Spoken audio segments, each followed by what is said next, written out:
So the community right now is on the hunt for the big secret hidden within Cyberpunk 2077, and they're making some progress, it seems.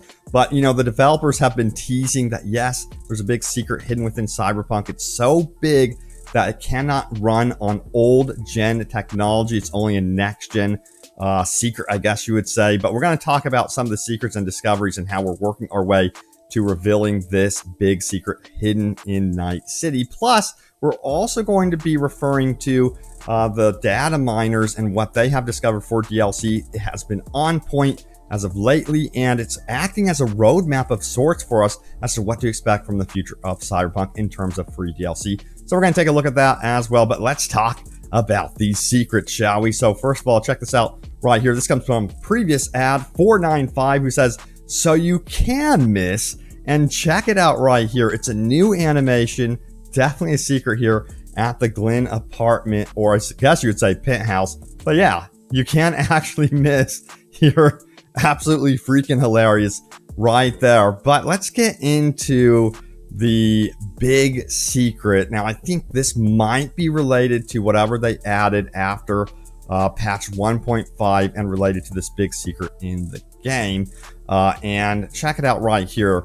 This was posted by Machiavelli. It says patch 1.5 secret quest. And if we go here, check it out. We have a woman crying here, and the location is also very interesting. This is where the space shuttle launches, so that's very important to note. But she's lost her key. Her family name is also on the key. You can retrieve this, and she simply says thank you to you after you retrieve it, and that's pretty much it. And her name is Angie, and right now there's an entire community within Cyberpunk. There's an entire Reddit as well right here dedicated to figuring out this big secret. As you can see, everyone is talking about it, trying to decipher what is going on. There's also a code that does appear on her phone. She opens up her phone after you hand her the key, and people are trying to decipher what do you do with this code that's on her phone. Some people say, well, that's just an art asset that appears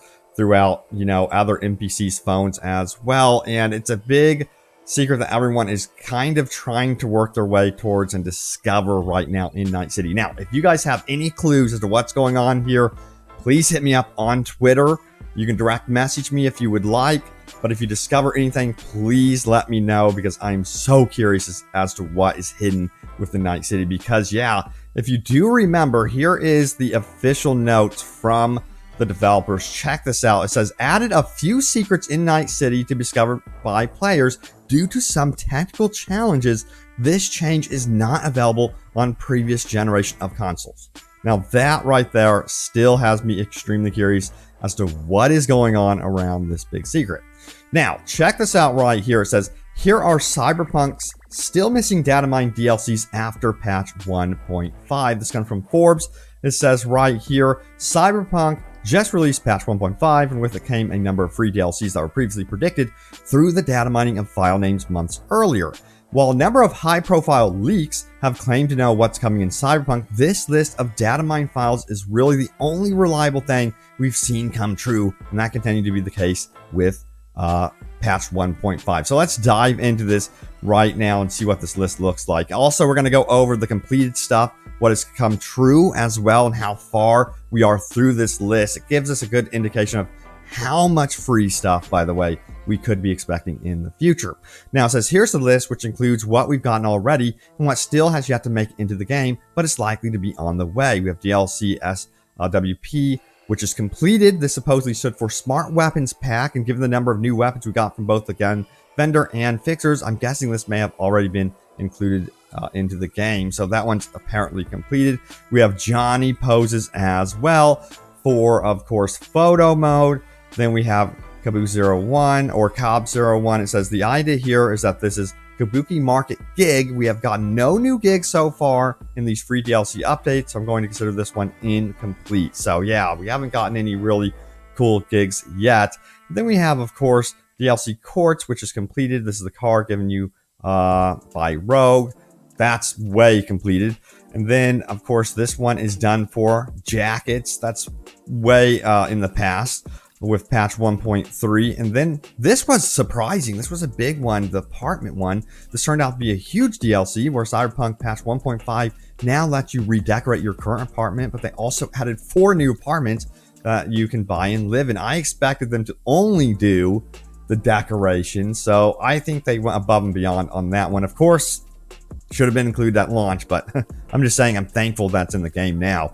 Then we have Power Weapons Pack, which is apparently complete regarding the Fixer rewards. But again, you know, that's speculation. We could be seeing more weapons. In fact, I would not be surprised if that was the case, where we saw more weapons and cars in particular as free DLC leading up to this big expansion.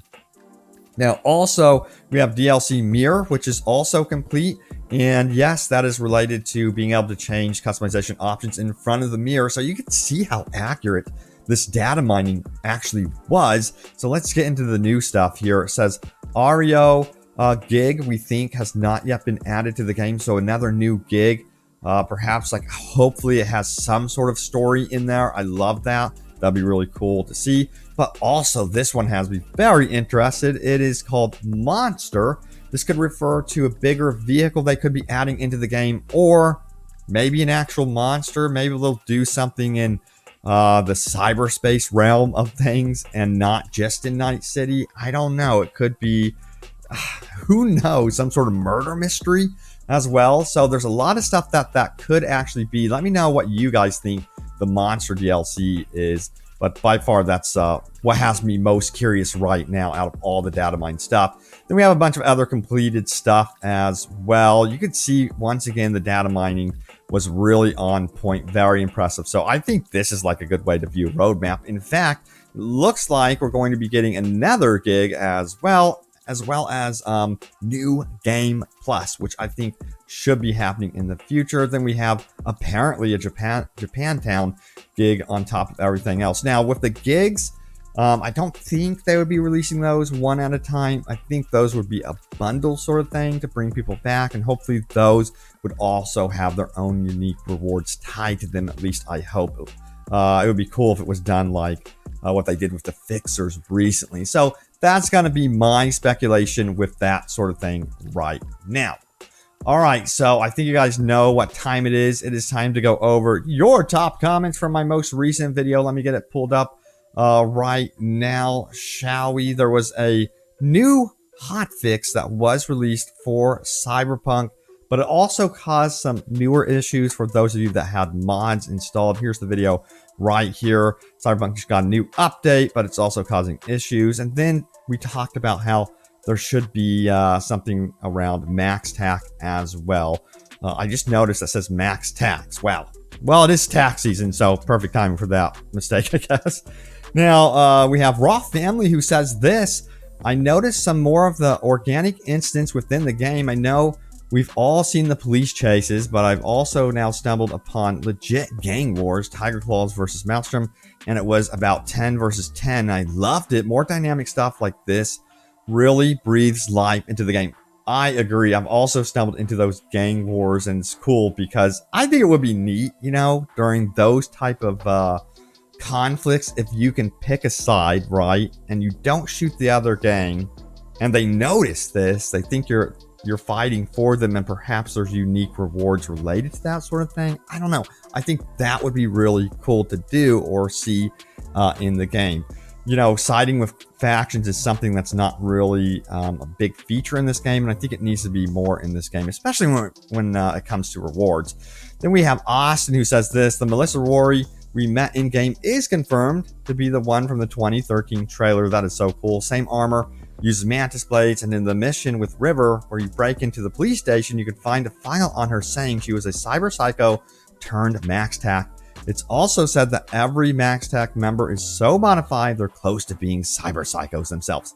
Now, tell me if that doesn't sound like the coolest expansion idea ever? Imagine like you're a max tac, but you're on the verge of going crazy and you have to really watch yourself. They can have an entire gameplay mechanic around this, I promise you that, to where you have to manage your, I guess you would say, psycho levels in some regard and make sure you don't go absolutely crazy. So yeah, some really cool stuff they could do with that. And honestly, I wouldn't be surprised if they tapped into that more.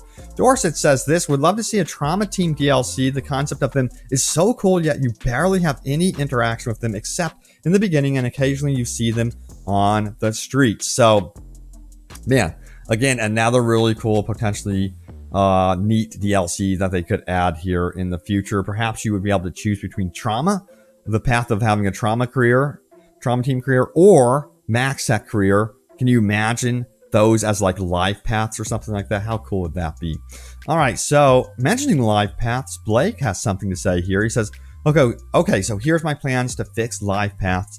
The whole first expansion is just about life paths. We all want a continuation of V's story after the ending. So that's what we get.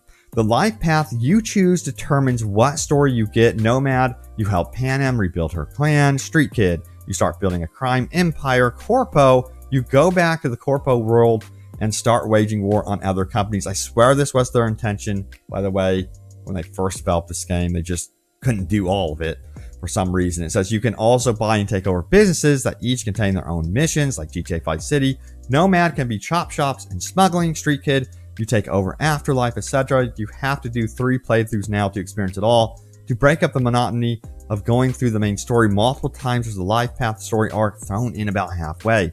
I believe Corpo, you get betrayed, so the story arc is getting revenge. Nomad, the backers come to you for help with something. Throw in some new areas and a bunch of things to do to make the world feel more interactive, and I think you get a happy fan base. Dude, I love this idea, especially when it comes to the replayability of the game and being able to experience a different life path. I think this is what people really, really were expecting out of the game. At least in my mind, I thought it was going to be fully fleshed out from beginning to end. But yeah, this is absolutely a great idea, and I want to see this big time. Then we have DJ, who says the following: I'm having fun with the game for sure. Looking forward to the future. Absolutely, man. James Eccles says the following: joining Max Tech would be sweet. Imagine all the tech and toys you could probably get. It could be like a high-tech police simulator or police RPG story. I'm enjoying the game more now, but the city and feel of the game still feels somewhat lifeless. It definitely needs more work over the next year or so. We still don't have the game we were promised, the game that was shown in the trailer. Yep, I guess they're trying to work their way to it. We'll have to see. Honestly, in this case, I think a lot of times are going to try to get to what we saw with E3 2018, but you have to remember they're not going to squeeze out every last feature, at least in my opinion, because they're going to want something for Cyberpunk 2, and I promise you this, I do believe that they're already beginning like conceptualization, if that's even a word, of Cyberpunk 2 here. So we'll see what they do. But thank you so much for watching. Stay tuned for more Cyberpunk and open world gaming goodness. Hope you enjoyed the video. Smack that like button if you did, and I will see you all next time. Take care.